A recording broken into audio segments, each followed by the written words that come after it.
We begin here at 6 today with the loss of a giant in New York City politics. Charles Rangel died at 94 years old. He represented Harlem for over 4 decades and left a lasting mark. Lisa Rozner spoke with members of the community about his legacy.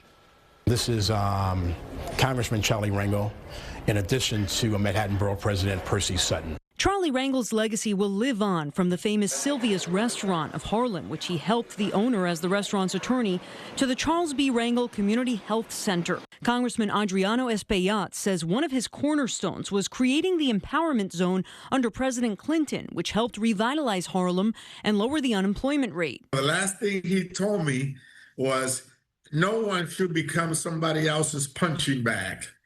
So he was still in the fight. Rangel spent 46 years as a man of the House. In 1970, unseating the legendary Adam Clayton Powell Jr. Born and raised in Harlem, Rangel served New York's 13th Congressional District for 23 terms, where he sponsored 40 bills and resolutions that became law throughout his tenure.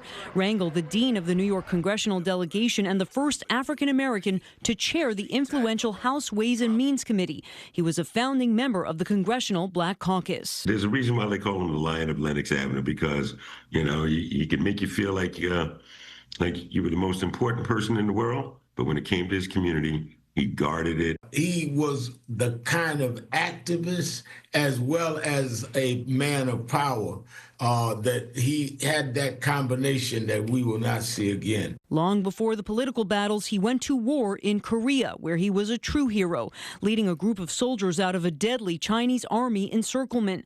Wounded, he received a Purple Heart and a Bronze Star. The fact that today is Memorial Day, remembering who has given back to this country, how fitting a person such as Congressman Charlie Rangel being able to be remembered on this day. Rangel was a member of 2 prominent community organizations in Harlem, Alpha Phi Alpha fraternity's Harlem chapter and 100 Black Men. He gave us the ability to once again focus on success, black empowerment, never to accept no for answer, and be open and dedicated to your people.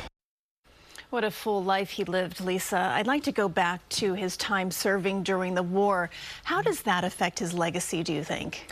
Well, he said it was one of his toughest, it was part of his toughest days, and he wrote a book with the title in mind after that, I Haven't Had a Bad Day Since. But this book actually talks about from his time in Harlem growing up to the days in Congress. And the book talks about how he was a high school dropout. He got 3 degrees in 6 years, including a law degree from St. John's University. So it's quite an inspirational memoir. Absolutely. Let's talk about services. Has anything been set yet? Do we have any of those details? Yeah, so the family said there will be a private service followed by a public celebration of life. Details of those we're still waiting for.